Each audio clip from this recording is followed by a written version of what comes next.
என்னடா லொக்கேஷன் புதுசாக இருக்குது, எங்கேயோ வெளியில் வந்திருக்கோன்னு பார்க்குறீங்களா? ஒன்றும் இல்லை, சில முக்கியமான சுச்சுவேஷன், அவுட் ஆஃப் ஸ்டேஷன் வர வேண்டிய ஒரு நிலைமை. ஆனால் அதுக்கு நான் அப்டேட்டையும் நம்மளால் பார்க்காம இருக்க முடியாது. ஏன்னா நிறைய இந்த இஸ்ரேல் ஈரான் பிரச்சனையில் லாஸ்ட் ஒரு 4 to 5 ஹவர்ஸில் பார்த்தோன்னா ஏகப்பட்ட இஷ்யூஸ் ஆனது நடந்திருக்கு. ஸோ அது எல்லாத்தையுமே இந்த ஒரு வீடியோவில் பார்த்துரும்.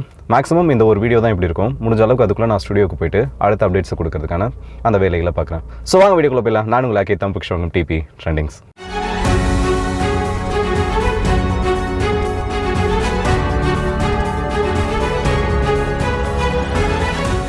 அமெரிக்கா ஈரான் மேலே அவங்களோட ஒரு ஸ்ட்ரைக்கை பண்ணிட்டாங்க. ஃபோர்டோ நியூக்ளியர் ஃபெசிலிட்டியில் ஸ்ட்ரைக் பண்ணி முடிச்சிட்டாங்க.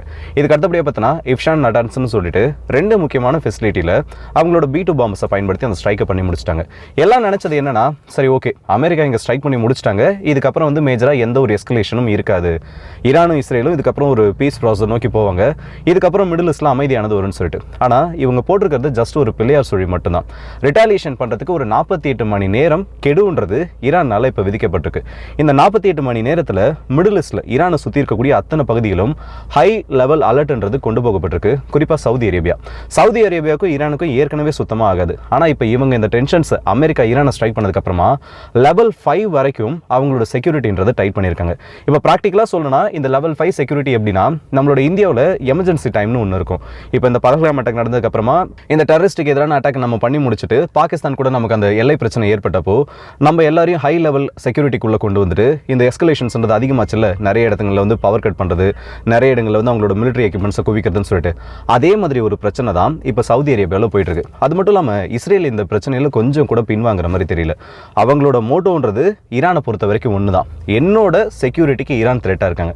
அது எப்படிப்பா ஈரானுக்கும் இஸ்ரேலுக்கும் நடுவில் ஏரியல் டிஸ்டன்ஸே எப்படி பார்த்தாலும் ஒரு 1000 கிலோமீட்டரை தாண்டி இருக்கும். அப்படி இருக்கப்போ ஈரானால் இஸ்ரேலுக்கு என்ன தான் எக்ஸிஸ்டன்ட் த்ரெட் இருக்குது, இல்லை என்ன தான் செக்யூரிட்டி த்ரெட் இருக்குன்னு பார்த்தோன்னா, இந்த ஆக்சஸ் ஆஃப் ரெசிஸ்டன்ஸ்னு சொல்லுவாங்க. ஈரானோட ப்ராக்ஸி அமைப்பு ஹமாஸ், ஹெஸ்புல்லா, ஹவுதி, இன்னும் நிறைய இவங்களுக்கு வந்து சவுதி அரேபியாவிலும் நிறைய குழுக்களான ஆதரவு இருக்குது.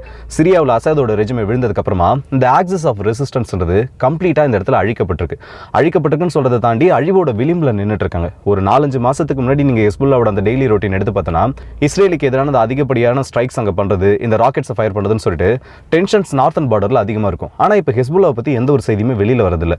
ஹசன் நஸ்ரல்லா கொல்லப்பட்டதுக்கு அப்புறமா ஹெஸ்புல்லா ரொம்பவே ஒரு வீக்கஸ்ட் பொசிஷனில் இருக்காங்க. இப்போ ஈரான் மேலே இந்த ஸ்ட்ரைக் பண்ணப்போ ஹெஸ்புல்லா பழைய மாதிரி பவரில் இருந்தாங்கன்னா மினிமம் இந்த டைமுக்கு ஒரு 100லேருந்து 150 ராக்கெட்ஸ் ஆகுது லெபனன்லேருந்து இஸ்ரேலுக்குள்ளே நுழைஞ்சிருக்கும். ஆனால் இப்போ அதுக்கான பவர்ன்றது ஹெஸ்புல்லா கிட்ட கிடையாது. ஸோ அப்படி இருக்கப்போ இஸ்ரேலுக்கு இந்த ஆக்சஸ் ஆஃப் ரெசிஸ்டன்ஸை வச்சு அவங்களோட ப்ராக்ஸி அமைப்புகளை வச்சு ஈரானால் எதுவுமே பண்ண முடியாது. டேரெக்டாக ஈரான் மட்டும் தான் இந்த இடத்துல இறங்கி ஆகணும். சரி ஓகே, ஃபோர்டோ நியூக்ளியர் ஃபெசிலிட்டின்றது டெஸ்ட்ராய் பண்ணப்படலை, ஆனால் அந்த இடத்துல டேமேஜ் ஆனது பண்ணப்பட்டிருக்கு.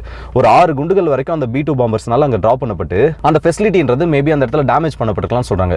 இன்னும் சில வீடியோஸ்லாம் பார்த்தோன்னா அந்த என்ட்ரன்ஸ்ன்றதை கம்ப்ளீட்டாக மட் வச்சு அங்கே இருக்கக்கூடிய சில க்ளோசிங் டோர்ஸை வச்சு அடைக்கப்பட்டிருக்கு. உள்ள ஒரு எக்ஸ்ப்ளோஷன் ஏற்பட்டிருக்கான அந்த வாய்ப்புகள் கம்மி தான். ஏன்னா இந்த ஒரு கீழே இருக்கக்கூடிய அந்த அண்டர் கிரவுண்ட் ஸ்ட்ரக்சர்ன்றது ஹெவி பேனல்ஸை கொண்டது. இதை எப்படி வந்து நம்ம ஒரு பீரங்கியில் அதோட ப்ளோ அவுட் பேனல்ஸ்ன்றது ஒர்க் ஆகுமோ, வெளியில் வந்து எக்ஸ்ப்ளோசிவ் ஏதாச்சும் வெடிச்சதுன்னா அதுக்கு ஆப்போசிட்டாக இன்னொரு எக்ஸ்ப்ளோஷனை கிரியேட் பண்ணி அதை தடுக்கிறதுக்கு எப்படி அந்த மெக்கானிசம் ஒர்க் ஆகுமோ அதே மாதிரி ஒரு அமைப்பு தான் இந்த பூமிக்கு கீழே இருக்கக்கூடிய அண்டர் கிரவுண்ட் ஃபெசிலிட்டிலையும் இருக்கும். ஸோ இந்த B2 பாம்பஸோட GBU-57 பாம்ஸ்னால இந்த ஃபோர்டோ நியூக்ளியர் ஃபெசிலிட்டியில் இப்போ வரைக்கும் மேஜராக எந்த ஒரு பாதிப்பும் ஏற்பட்ட மாதிரி தெரியல. ஆனால் இஃப்ஷான்லையும் நட்டான்ஸ்லையும் அப் டு 85% வரைக்கும் டெஸ்ட்ரக்ஷன்ன்றது ஏற்பட்டிருக்கலாம்னு சொல்லியிருக்காங்க. இந்த இடத்துல ஈரானுக்கு பெரிய அட்வான்டேஜான ஒரு விஷயம், இல்லை சாதகமான ஒரு விஷயம் என்னன்னு பார்த்தோன்னா, அவங்களோட யுரேனியமை அவங்க சேஃப்கார்ட் பண்ணது மட்டும்தான். ஏன்னா இப்போ நீங்கள் ஒரு நியூக்ளியர் ஃபெசிலிட்டி அடிக்கிறீங்கன்னா, இதை இஸ்ரேலோட டிஃபென்ஸ் மினிஸ்டர் ஒரு தெளிவாக ஒரு விஷயத்த சொல்லியிருப்பாரு. இப்போ நாங்கள் ஈரானோட நியூக்ளியர் ஃபெசிலிட்டியை அடிச்சிட்டோம், ஈரானோட நியூக்ளியர் ஃபெசிலிட்டி வந்து டெஸ்ட்ராய் பண்ணப்பட்டுச்சுன்னா அது நியூக்ளியர் ப்ரோக்ராமை சில வருஷங்கள் பின்னோக்கி தான் கொண்டு போகும். அவங்க வந்து அடுத்த ஒரு 3 வருஷத்தை தயாரிக்க வேண்டிய அணு ஆயுதத்தை இன்னொரு 3 வருஷம் கழிச்சு தயாரிப்பாங்க. ஆனால் அது இந்த இடத்துல முக்கியமான விஷயம் கிடையாது. அவங்க கிட்ட என்ரிச்டு யுரேனியம் ஆனது இருக்கு. அதுலேயும் 65 to 72% என்ரிச் பண்ண யுரேனியம், 90% வெப்பன்ஸ் கிரேட் யுரேனியம் சுத்திகரிக்கப்பட்டுச்சுன்னா. ஸோ இந்த 72% என்ரிச்டு யுரேனியம்ன்றதை வச்சு அவங்களால சில அணுகுண்டுகளோட வார்ஹெட்ஸ் வரைக்கும் தயாரிக்க முடியும். அப்படி எந்த அளவுக்கு மேக்ஸிமம் இப்போ ஈரான் கிட்ட அந்த என்ரிச்டு யுரேனியம் இருக்குன்னு பார்த்தோன்னா, அதிகபட்சம் 4100 கிலோ வரைக்கும் இந்த இடத்துல என்ரிச்டு யுரேனியம் இருக்கலாம்னு சொல்றாங்க. இது பிராக்டிக்கலாக பார்த்தோன்னா 5 மீடியம் நியூக்ளியர் வார்ஹெட்ஸை தயாரிக்கிறதுக்கு. இந்த 5 மீடியம் நியூக்ளியர் வார்ஹெட்ஸ்ன்றது பவர் கம்மியானது கிடையாது. ஹிரோஷிமா நாகசாகி மேலே வீசப்பட்ட அணு ஆயுதத்தை விட பவர்ஃபுல்லான அணு ஆயுதங்களாக இருக்கக்கூடியது. அதுவே 5 நியூக்ளியர் வார்ஹெட்ஸ் வரைக்கும் தயாரிக்க முடியுன்றப்போ இது இஸ்ரேலுக்கு ஒரு மேஜர் த்ரெட்டாக மாறுது. எல்லாத்தோட ரொம்ப ஒரு முக்கியமான விஷயம் என்னன்னா, இன்னைக்கு காலையிலேருந்து நடந்திருக்கக்கூடியதான். காலையில் ஏர்லி மார்னிங் டைமில் இஸ்ரேலோட சென்ட்ரல் பகுதியை நோக்கி, டெல் அவிவ், ஹைஃபா பகுதியை நோக்கி 5க்கும் அதிகமான பாலிஸ்டிக் ஏவுகணைகளை இந்த இடத்துல ஈரான் லான்ச் பண்ணாங்க. இது லான்ச் பண்ணதோட இம்பாக்ட் என்னன்னா, 3 ஏவுகணைகள் உள்ள இம்பாக்ட் ஏற்படுத்திருக்கு. சென்ட்ரல் இஸ்ரேலோட அவுட் அண்ட் ஸ்கர்ட்ஸ்ல இருந்த ஒரு வீடுன்றதை கம்ப்ளீட்டாக டிஸ்ட்ராய் பண்ணிருக்கு. ஆனால் நல்ல வேலை அங்கே கீழே பங்கர்ஸ் இருக்கு, பாம்பு ப்ரொடெக்ஷன் ஷெல்டர்ஸ் இருக்கவோ இதில் கேஷுவாலிட்டிஸ் கவுண்ட்ஸ்ன்றது பெருசாக எந்த இடத்துலையும் வரல. ஆனால் பதிலுக்கு இஸ்ரேல் அடிப்பாங்கல்ல, அதில் அல் பிஷப் பகுதின்னு ஒன்று சொல்லுவாங்க. ஈரானோட ஐஆர்ஜிசியோட ஹெட் குவார்ட்டர்ஸும் கம்யூனிகேஷன் மினிஸ்ட்ரியோட டிபார்ட்மெண்ட் ஹெட் குவார்ட்டர்ஸும் இருக்கக்கூடிய ஒரு இடம். அந்த இடத்துல டோட்டல் டிஸ்ட்ரக்ஷன்றது ஏற்பட்டிருக்கு. இப்போ நான் வந்து முன்னாடி ஒரு 2-3 இமேஜஸை காமிக்கிறேன். இதெல்லாம் நீங்கள் பார்த்தீங்கனால அந்த இடத்துல ஹெவி ஸ்மோக் ரைஸ் ஆகிறது தெரியும். ஸோ இஸ்ரேல் ஈரானுக்கு எந்தெந்த இடத்துலாம் அவங்களோட அந்த கனெக்ஷன்ஸை கட் பண்ணணுமோ இதே தான் ஹெஸ்புல்லாவுக்கு எதிராக பண்ணாங்க. இதே தான் ஃபஸ்ட்டு வந்து ஹமாஸ்க்கு எதிராக அவங்களோட அந்த கம்யூனிகேஷன் செயின் மொத்தத்தையும் கட் பண்ணாங்க. அதுக்கப்புறமா அந்த கம்யூனிட்டி கிரிப்பிள் ஆனதை நம்ம பார்த்தோம். ஸோ அதே மாதிரி ஒரு சம்பவத்தை இந்த இடத்துல ஈரானுக்கு எதிராக பண்ண ஆரம்பிச்சிருக்காங்க. இது இப்படியே கண்டினியூ ஆகிட்டு இருந்துச்சுன்னா ஈரானோட ஐஆர்ஜிசி, ஈரானுக்கு இருக்கிறதுலே ஒரு பவர்ஃபுல்லான அமைப்பு, அந்த ஐஆர்ஜிசியோட டோட்டல் கமாண்ட் செயின்ன்றது இந்த இடத்துல டெஸ்ட்ராய் பண்ணப்படும். அதுக்கப்புறம் ஈரான் வீக் ஆகிறதுக்கான சான்சஸ் இருக்கு. இதுக்கு நடுவில் ஈரானோட ஃபாரின் மினிஸ்டர் அப்கர்ச்சி இப்போ ரஷ்யாவுக்கு போயிருக்காரு. நேத்தே வந்து பிளான் பண்ண விசிட் தான் இது. ஆனால் இப்படி போகக்கூடிய நபர் என்ன பண்ணுவார், இல்லை ரஷ்யா உங்களுக்கு என்ன விதத்தில் உதவிகள் பண்ணுவாங்கன்றது இப்போ வரைக்கும் புரியாத ஒரு புதிராக தான் இருக்கு. நடுவில் ஒரு பீதியை வேற கிளப்பி விட்டுருந்தாங்க, அணு ஆயுதங்களை கொடுக்கறதுக்கும் சில நாடுகள் தயாராக இருக்காங்கன்னு. இதில் அணு ஆயுதங்களை ரஷ்யா கொடுப்பாங்கன்ற கேள்வி பல பேருக்கு இருந்திருக்கும். அதுக்கு சான்ஸ்ன்றது இந்த இடத்துல கம்மி தான். மேபி நியூக்ளியர் டெக்னாலஜியை நார்த் கொரியா மூலமாக இந்த இடத்துல ஈரானுக்கு கொடுக்கறதுக்கு சான்சஸ் அதிகம்.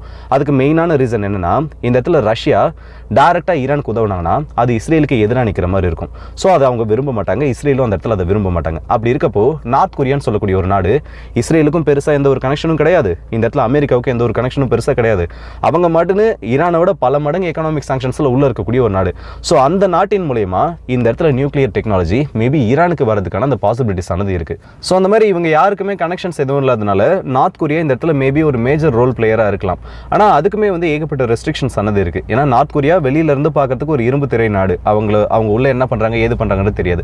இந்த இடத்துல இஸ்ரேலை வந்து எதிர்க்கிறதுக்கு, குறிப்பா இஸ்ரேலை எதிர்க்கிறாங்கன்னு சொல்றதை விட இஸ்ரேலோட உளவுத்துறையா இருக்கக்கூடிய மொசாடை எதிர்க்கிறதுக்கு யாரும் விரும்ப மாட்டாங்க. ஸோ இது வந்து எப்படி சொல்றது, ஒரு இடியாப்ப சிக்கல் மாதிரி தான். நீங்க இந்த ஜியோ பாலிடிக்ஸை நல்லா கவனிச்சிங்கனாலே வேர்ல்டு வார் 3ன்ற ஒரு டேக் ட்ரெண்டாக வருது.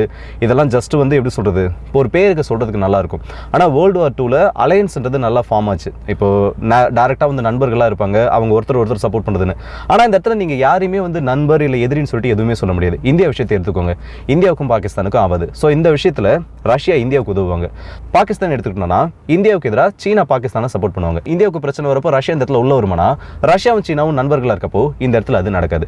அப்படியே இஸ்ரேல் பக்கம் பார்த்தோன்னா ரஷ்யா ஈரானுக்கு சப்போர்ட், இந்த பக்கம் அமெரிக்கா இஸ்ரேலுக்கு சப்போர்ட். ஈரான் இந்த இடத்துல அமெரிக்காவை எதிர்ப்பாங்க. ஆனால் ரஷ்யாவும் அமெரிக்காவும் ஒரு நல்ல நட்புறவோட, குறிப்பாக ட்ரம்போட அட்மினிஸ்ட்ரேஷன் வந்ததுக்கு அப்புறம் இருக்காங்கன்றப்போ இந்த இடத்துல யாருமே நண்பர்கள். இது எப்படி சொல்றது, ஒரு பிடிக்க முடியாத ஒரு பிரச்சனை தான் போயிட்டு இருக்கும். ஸோ இந்த இடத்துல வேர்ல்டு வார்ன்றது வராது. ஆனால் மிடில் ஈஸ்டோட ஆர்டர்ன்றது இந்த இடத்துல கண்டிப்பாக சேஞ்ச் ஆகிறதுக்கான சான்சஸ் இருக்கு.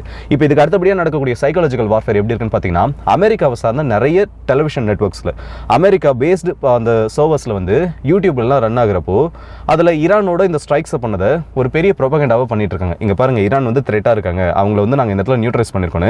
இஸ்ரேல் பேஸ்டு ஆட்ஸ்ன்றது அந்த இடத்துல ஓட ஆரம்பிச்சிருக்கு. ஸோ இந்த இடத்துல ப்ரொபகண்டா வார்ன்றது ஆரம்பிக்கிறப்போ அது ஒட்டுமொத்தமாக அந்த இடத்துல ஒரு பிரச்சனையை கிரியேட் பண்ணும். ஒரு இடத்துல ஈரான் இந்த மாதிரி தான் பண்ணுறாங்க, மிடில் ஈஸ்ட்ல இந்த மாதிரி பிரச்சனை நடக்குன்னு சொல்லிட்டு அது ஒரு நாட்டுக்கு எதிரான ஒரு மனப்பாங்க உருவாக்குறப்போ இந்த இடத்துல மக்களும் அவங்களுக்கான ஆதரவு கொடுப்பாங்க. மக்களோட ஆதரவு இல்லாமல் இந்த இடத்துல ஒரு போரை அமெரிக்காவால் நடத்த முடியாது. இதுக்கு முன்னாடி வரலாறுகள் எடுத்து பார்த்தோன்னா மக்களை திசை திருப்பதற்காக நிறைய ஆப்ரேஷன்ஸ் அவங்க பண்ணியிருப்பாங்க. ஸோ மக்களோட சப்போர்ட் இந்த இடத்துல கேதர் ஆகணுன்றதுக்காக மேபி ட்ரம்ப் அட்மினிஸ்ட்ரேஷன் இன்னும் சில சம்பவங்களை பண்ணலான்னு எதிர்பார்க்கப்படுது. ஆனால் நியூயார்க்கெல்லாம் பார்த்தோன்னா ட்ரம்ப்புக்கு எதிராகவே நிறைய பேரணிகளானது நடந்துட்டு இருக்கு. ஏன்னா அவர் உள்ள வந்தப்போ இதுக்கப்புறம் நான் எந்த ஒரு போரும் பண்ண மாட்டேன்ற ஒரு வாக்குறுதியோடு தான் உள்ள வந்தார். 24 மணி நேரத்தில் ரஷ்யா போரை என்னால் முடிக்க முடியும், இந்த மாதிரி ரஷ்யா உக்ரைன் பிரச்சனையை என்னால் சீக்கிரம் முடிக்க முடியும்னு சொன்ன அந்த ஸ்டேட்மெண்ட்டு இந்த இடத்துல காணாமல் போயிடுச்சு. ஸோ ஈரானை பொறுத்த வரைக்கும் ரொம்ப கிரிட்டிக்கலான ஒரு டைமில் இருக்காங்க. ரெஜிம் சேஞ்ச் ஆச்சுன்னா ஈரானை நாங்கள் விட்டுடுறோம், இல்லை ஈரானை வந்து இந்த இடத்துல நாங்கள் தேவையான உதவிகளை பண்ணுறோம், அவங்களுக்கு தேவையான எல்லா எக்கனாமிக் சாங்ஷன்ஸையும் ரிலீவ் பண்ணிட்டு நாங்கள் உதவிகளை பண்ணுறோம் அமெரிக்கா சொல்லியிருக்காங்க. ஆனால் அது எப்படி இருக்குன்னா, ஒரு நாட்டில் இருக்கக்கூடிய அரசாங்கத்தை யாரோ ஒருத்தரோட லாபத்துக்காக மாற்றிட்டு அவங்களோட முக்கியமான குறிக்கோள்களை அந்த நாட்டில் செயல்படுத்துகிற மாதிரி தான் இருக்குது. எனக்கு தெரிஞ்சதுக்கான சான்ஸ்ன்றது கம்மி தான். அயத்துல்லா கமீனி இறந்துட்டாலும் அவர் வந்து அவரோட பொசிஷனை ஓவர்டேக் பண்ணுறதுக்கு நிறைய நபர்கள் இருக்காங்க. ஸோ இது வந்து ரெண்டு நாடுகள் சம்மந்தப்பட்ட பிரச்சனைன்றதையும் தாண்டி வெஸ்ட் விசஸ் ஈரான்ற ஒரு நிலைமையில போயிட்டு இருக்கு. இதில் ரஷ்யாவோட ரோல் என்னன்றது ரொம்ப முக்கியம். ரஷ்யாவோட சப்போர்ட் இல்லை. ஏன்னா ரஷ்யாவோட ஹார்டஸ்ட் டைம்ஸில் ஈரான் உதவி பண்ணியிருக்காங்க. இந்த டைமில் ஈரானுக்கு ரஷ்யா உதவாமல் விட்டாங்கன்னா அது ரஷ்யா மேலே இருக்கக்கூடிய ஒரு கிரெடிபிலிட்டியை டேமேஜ் பண்ணுற மாதிரி தான் இருக்கும். ஸோ இந்த வீடியோ பற்றி நோடகத்தில் கமெண்ட் செக்ஷனில் சொல்லுங்கள். ஒரு வீடியோ இந்த லொக்கேஷனில் இருந்து நம்ம போட்டிருக்கோம். நாளைக்கு மற்ற வீடியோஸ் எல்லாம் நம்ம ஸ்டுடியோஸ் போயிட்டு பார்ப்போம். அண்ட் மெயினாக ஈரான் விசஸ் இஸ்ரேல், இதில் யார் பண்ணுறது சரி யார் பண்ணுறது தப்புன்னு நம்மளால் எதுவும் பெருசாக ஜட்ஜ் பண்ண முடியாது. இதில் என்ன நடந்தால் நல்லா இருக்கும்னு உங்களுக்கு என்ன தோணுது மறக்காம கமெண்ட்ஸில் சொல்லுங்கள். ஸோ அடுத்த வீடியோஸ் இப்போ மதுரை வந்து விடுகிறது உங்கள் எல்லாருக்கே.